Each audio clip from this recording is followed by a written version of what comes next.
किसी से नफरत करने वाला व्यक्ति बड़ा होता है या सबसे प्रेम करने वाला व्यक्ति बड़ा होता है? नफरत वाला बड़ा होता है या प्रेम वाला? इसलिए प्रेम करना सीखिए, नफरत नहीं, सबसे आपस में प्रेम करो। इंसानियत भगवान कैसे खुश होंगे, क्योंकि ना जाने किस रूप में नारायण मिल जाए। आप जिनसे नफरत करते हैं हो सकता उसी रूप में भगवान आ जाए आपके द्वार पर। इसलिए सबसे प्रेम करो। मैं आपसे प्रेम करूंगा तो मैं श्रेष्ठ बनूंगा। मैं आपसे नफरत करने लग जाऊं तो मेरा नफरत करने से लाभ क्या है, ये बताओ। मैं आपसे क्यों ईर्ष्या करूं, क्यों नफरत करूं? आपने मेरा बिगाड़ा क्या है? और कोई बिगाड़ा भी हो तो वो उसके संस्कार हैं, हम नफरत फिर भी ना करें, ये हमारे संस्कार होने चाहिए।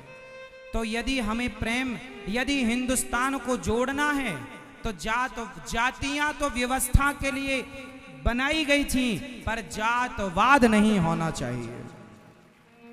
क्या नहीं होना चाहिए? जातवाद। आप अपने घर में काम वाली जो बाई आती है, आप उससे कैसी बात करती हो? भैया, उससे अच्छे से बात करना चाहिए कि डांट करके के गालियां देकर? कैसे? वो भी इंसान हैं तुम्हारी तरह और हमारी तरह। देखो, इंसान अमीर गरीब नहीं होता, हालात अमीर गरीब बना देते हैं। आज आप इस तरफ हैं, वो उस तरफ है।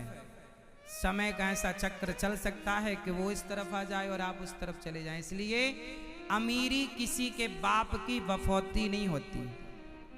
दिन सबके बदलते हैं, इसलिए इंसानों को इंसानों की इज्जत करना चाहिए।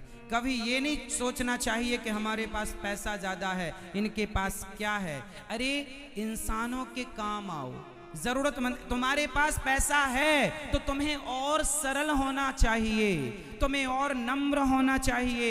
एटीट्यूड नहीं रखना चाहिए कि जी मेरे पास पैसा है। आम का सीजन चल रहा है, आम किस किस ने खाया है इस सीजन में? सबने आम खाए होंगे। आम से क्या सीखा आपने? खाते हो, गुठली फेंक देते हो, सीखते नहीं हो। आम का पेड़ जो होता है ना मेरी माँ, वो फलों से जब भरता है ना तो उसकी डालियां झुक जाती हैं। वो मैसेज दे रहा है कि भगवान तुम्हें जितना धन धान्य से भर दें, तुम उतने सरल और सहज और झुकने वाले बन जाओ, नम्र हो जाओ। लेकिन आजकल उल्टा है, आदमी के पास जितना पैसा आ रहा वो उतना अभिमान में डूबता चला जा रहा है। हमारे भैया श्री राजेश जी देखिए ना, भगवान ने इन्हें सब कुछ दिया है, लेकिन इतने बड़े होकर भी इतने नम्र हैं, इतने सरल हैं, सहज हैं कि पूछो ही मत। ऐसी सरलता पैसे वालों में कम ही देखने को मिलती है। जिन पर भगवान की कृपा हो वो व्यक्ति धन पाकर भी अभिमान से बचता है, वरना अभिमान सबको अपने चंगुल में फंसा लेता है। और अभिमान आ गया रावण को। अरे मेरे पास सोने की लंका है, ये बनवासी राम के पास धरा ही क्या है, चलो इसकी पत्नी उठा लेते हैं। रावण ने अपने आप को पैसे वाला मानकर, राम को सामान्य व्यक्ति मानकर उनके साथ गलत व्यवहार किया। आप अमीर हैं, अच्छी बात, लेकिन अमीर हैं इसका मतलब ये नहीं कि गरीबों पर तुम जुल्म करोगे, अत्याचार करोगे। हाँ, लिख लेना, मैंने देखा है जिन अमीरों ने गरीबों पर अत्याचार किया, देखते देखते वो अमीर से ऐसे गरीब हुए कि उनके पास खाने को रोटियां ना रही। मैंने देखा है, मैंने समय बहुत देखा, मैंने जीवन में अनुभव बहुत पाया है।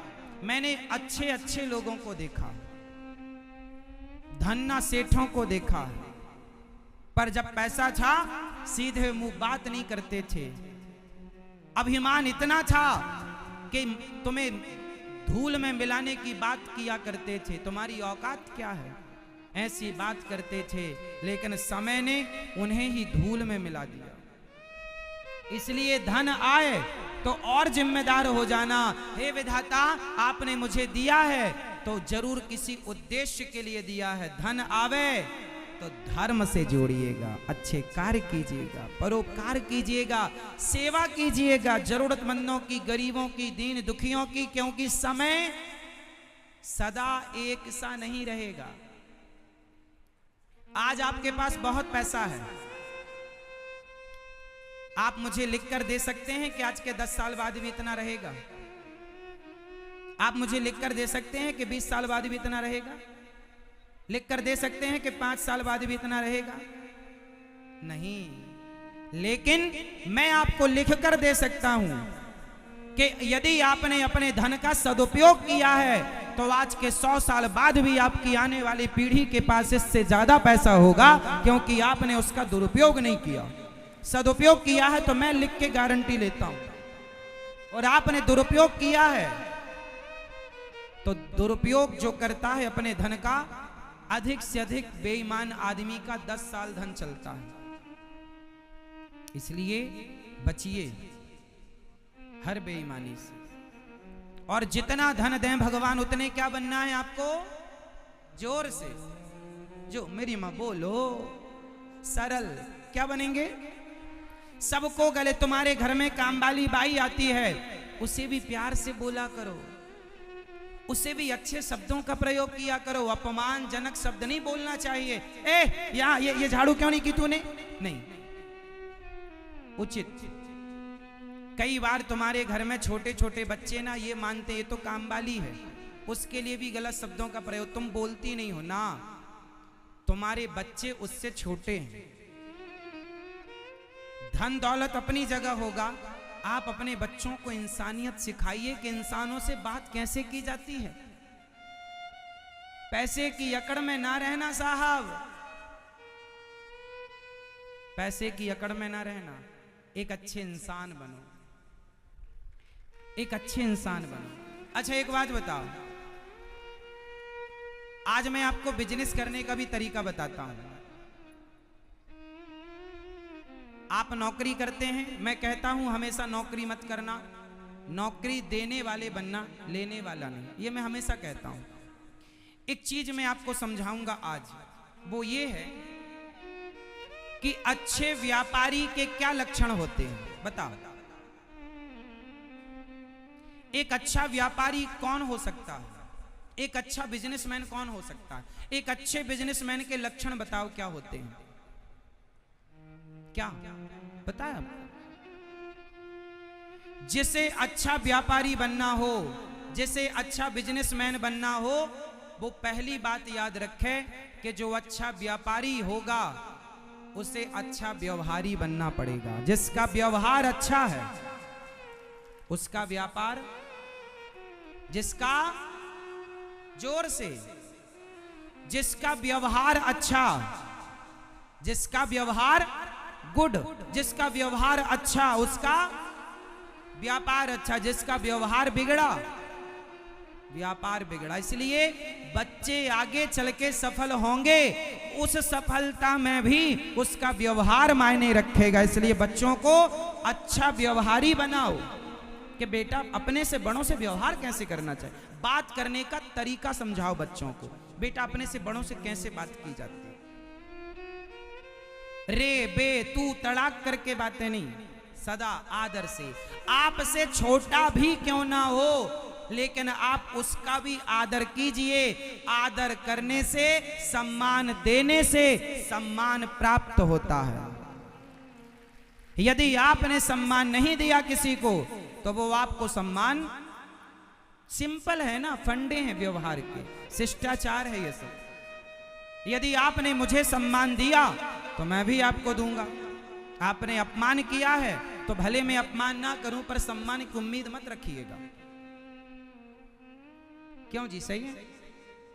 इसलिए जिसका व्यवहार अच्छा उसका व्यापार अच्छा, जिसका व्यापार अच्छा उसकी अर्थव्यवस्था अच्छी, और जिसकी अर्थव्यवस्था अच्छी तो अर्थ होगा तो धर्म भी होगा, तो धर्म भी अच्छा होगा, और धर्म अच्छा होगा तो लोक भी अच्छा और परलोक भी अच्छा। तो व्यवहार के ऊपर की बातें बताई मैंने, अब नीचे की बताता हूं। यदि व्यवहार अच्छा करना हो तो क्या करना पड़ेगा? अब आप बताओ। व्यवहार अच्छा तो व्यापार अच्छा, ये तो सुना आपने। व्यापार अच्छा तो अर्थ अच्छा, अर्थ अच्छा तो धर्म अच्छा, धर्म अच्छा तो लोक और परलोक अच्छा। अब ये बताओ कि व्यवहार अच्छा करने के लिए क्या करें? जोर से। व्यवहार अच्छा रखने के लिए क्या करना चाहिए? जोर से। हाँ, व्यवहार अच्छा रखने के लिए बच्चों को शिष्टाचार सिखाना चाहिए। बच्चों को सत्संग कराओ, शिष्टाचार का ज्ञान दो, तो शिष्टाचार होगा तो व्यवहार होगा। शिष्टाचार के लिए क्या करना पड़ेगा?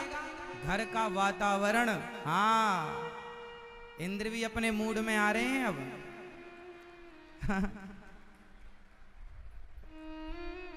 उनको लग रहा है कि हम भी चलें कथा सुनने, सारे मेरठ वाले गए हैं, आओ।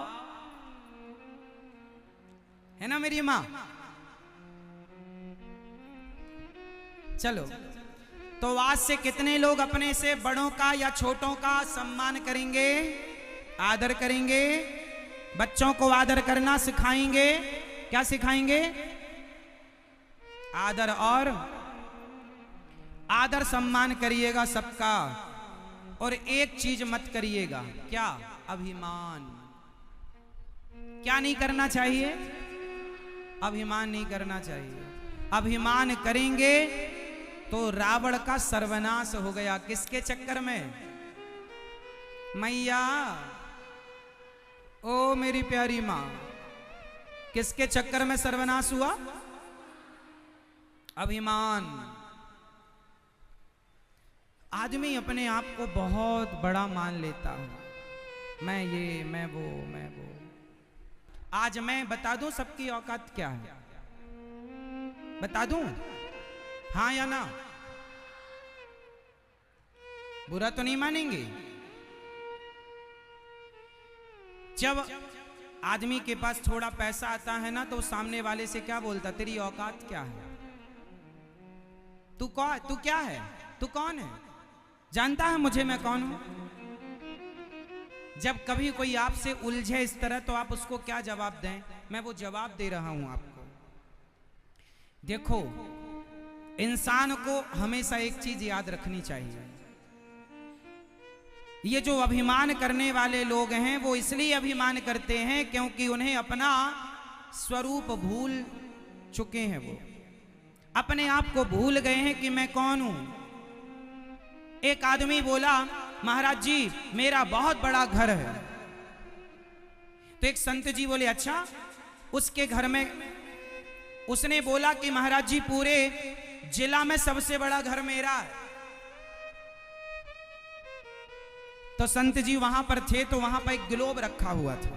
ग्लोब जानते हैं? मानचित्र। संत जी ने ग्लोब को घुमाया और उस अमीर आदमी से पूछा, भैया जरा इस ग्लोब में, इस मानचित्र में जरा बताओ कि भारत कहां है। उसने ढूंढ करके बताया, तो पूरे ग्लोब मानचित्र में इतना सा क्या होता है? इतना सा भारत। ये रहा भारत। ये पूरी दुनिया के नक्शे में भारत कितना बड़ा है? इतना सा, इतना भारत है। अब भारत इतना है, तो पूछा संत जी ने, भैया जरा बताओ इस भारत में तुम्हारा राज्य कहां है? अब उसने राज्य ढूंढा उस भारत। राज्य ये रहा, ये यूपी। ये रहा, ये यूपी। यूपी। अब यूपी में जरा ढूंढो तुम्हारा जिला कहां है? तुम्हारा जिला? उसने ढूंढा तो कहीं एक बिंदी रखी थी, हल्का सा नाम लिखा था, बारीक जिला लिखा हुआ था, मेरठ। अब मेरठ तो मिल गया मैप में। अब संत जी ने कहा, चल बता अब तेरा घर कहां है, इसमें जरा मुझे दिखा। इसमें तुम्हारा घर कहां है? दुनिया के नक्शे में हमारी तुम्हारी हैसियत क्या है? दुनिया में आप और हम कितने बड़े हैं? इसलिए ये अभिमान मत रखो कि मैं कुछ हूं। हमेशा ये भाव रखो कि हे प्रभु, जो कुछ हमारे पास है वो आपकी दी गई जिम्मेदारी है, हम उसे निभा रहे हैं। बस हमारा अपना कुछ नहीं है। जो है प्रभु आपका दिया प्रसाद है।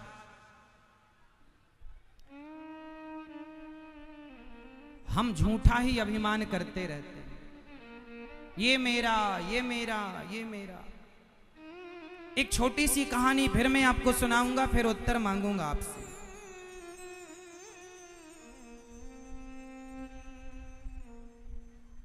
अच्छा ये बताओ, आपके घर में आप कितने लोगों का पालन पोषण करते हैं? आप कितने लोगों को खवाते हैं? मैया आप कितने लोगों को खवाती पिवाती हो? आप बताओ, आप कितने लोगों का भरण पोषण करते हैं? उत्तर दो। जो जितने लोगों का करते हैं उतने हाथ, उतनी उंगलियां उठाएंगे। आप कितने लोगों का भरण पोषण करते हैं? कितने लोगों के आप पालनहार हैं? उत्तर दो। आप कितने लोगों का मैया पेट भरती हो? 6 लोगों का। आप बताओ भाई, आप कितने लोगों के पालन पोषण करते हो? 5 लोगों का। मैया आप बताओ, आप कितने लोगों का? पीछे वाले भक्त बताएंगे आप कितने लोगों का पालन पोषण करते हैं। कोई 5 लोग बता रहा है, कोई 3 लोग। आप लोग कितने लोगों का? आप कितने लोगों का? आप बताओ, आप कितने लोगों का पालन पोषण, कितने लोगों का? कोई कहता है मैं 2 लोगों का पालन करता हूं, कोई 4 लोगों का, कोई 6 लोगों का, कोई 10 लोगों का, कोई 20 लोगों का परिवार है, मैं 20 लोगों का पालन पोषण। तो याद रखिएगा, आप इस गलतफहमी से उबर जाइएगा कि आप किसी के पालनहार हैं। आप किसी को कुछ ना खिलाते ना पिलाते, सबके पालनहार भगवान हैं। पहला तो अपने आप को इस अभिमान से नीचे उतारो कि मैं किसी का पालन करता हूं। मैं किसी का पालनहार नहीं हूं, क्योंकि मैं नहीं रहूंगा तो भी लोग रहेंगे। मैं किसी को रोटी खिलाता हूं, ये अभिमान हटा दो। भगवान सबको खिलाते हैं, ये बात ऐड करो। और मैं नहीं रहूंगा तो भी लोग भूखे नहीं रहेंगे, क्योंकि सबको खिलाने वाले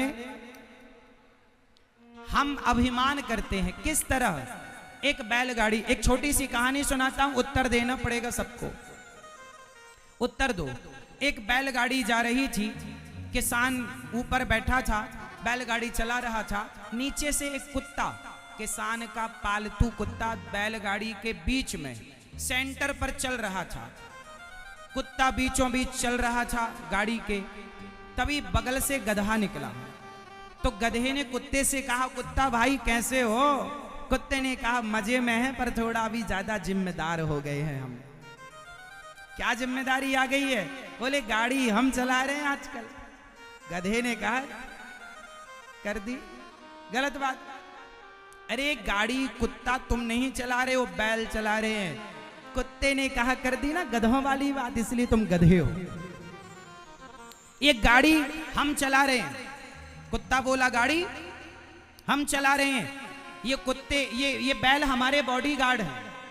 ये बैल हमारे बॉडीगार्ड हैं, सिक्योरिटी है हमारी, बड़ा खतरा है। गधे ने कहा, अच्छा गाड़ी तुम चला रहे हो तो स्टॉप, रुको रुको। अब कुत्ता रुका तो गाड़ी, अकस्मात गाड़ी भी रुक गई। और जब गाड़ी रुकी तो कुत्ते की छाती, मैं सही कह रहा था ना, तू गधा नहीं माना। गधा बोला, अच्छा चल। कुत्ता चला, अकस्मात गाड़ी भी चल पड़ी। अब उत्तर आप दो, गाड़ी कौन चला रहा था, कुत्ता या बैल? उत्तर कौन? गाड़ी तो बैल ही चला रहे थे। ये कुत्ता अभिमान करता जा रहा है, अभिमान में कहता मैं चला रहा हूं, मैं। बताओ वो कुत्ता कौन?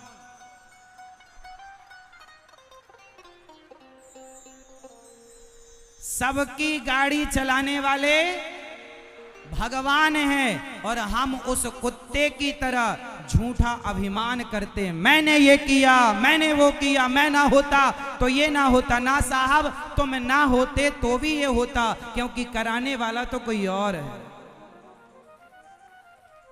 इसलिए आप ये मत कहो कि मैं करता हूं, नहीं। हे प्रभु आप करते हैं, मैं निमित्त हूं। भगवान मेरे से करा रहे हैं, भगवान मेरे से करा रहे हैं। तो आप कभी अभिमान करके ये ना कहें कि मैं करता हूं, कुत्ते की तरह मैंने ये किया, मैं चला रहा हूं। सबकी गाड़ी कौन चला रहा है? जोर से, सबकी गाड़ी चलाने वाले। और हम किसकी तरह अभिमान करते हैं? उस कुत्ते की तरह। तो आज से आप लोग उस कुत्ते की तरह अभिमान कौन कौन नहीं करेगा? जो नहीं करते थे वो भी हाथ उठाएंगे, और जो नहीं करेंगे वो भी हाथ उठाएंगे। अभिमान से बचो, और जो है भगवान की कृपा मानो। तो आज से कितने लोग इस अभिमान से बचेंगे और अपने आप को सदा भगवान का दास मानेंगे। नाथ सकल संपदा तुम्हारी, मैं सेवक समेत सुत नारी। ये चौपाई आपको याद करनी है और रोज सवेरे बोला करो, मेरे संग गाओ। नाथ सकल संपदा तुम्हारी, नाथ सकल संपदा तुम्हारी। क्या मतलब हुआ इस चौपाई का? नाथ सकल संपदा तुम्हारी, क्या मतलब हुआ? अर्थ बताओ। हे नाथ, ये सारी संपदा, ये सब कुछ नाथ सकल संपदा तुम्हारी, मैं सेवक समेत सुत नारी, मैं सेवक समेत सुत नारी, मैं सेवक समेत सुत नारी। मैं सेवक आपका प्रभु, बेटा परिवार सहित मैं आपका हूं। अभिमान ना करना।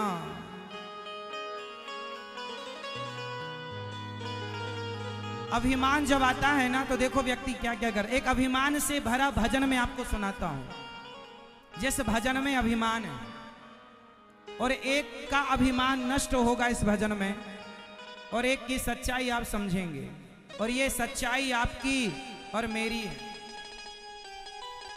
जब अभिमान आए तो अपनी एक बात याद रखिएगा,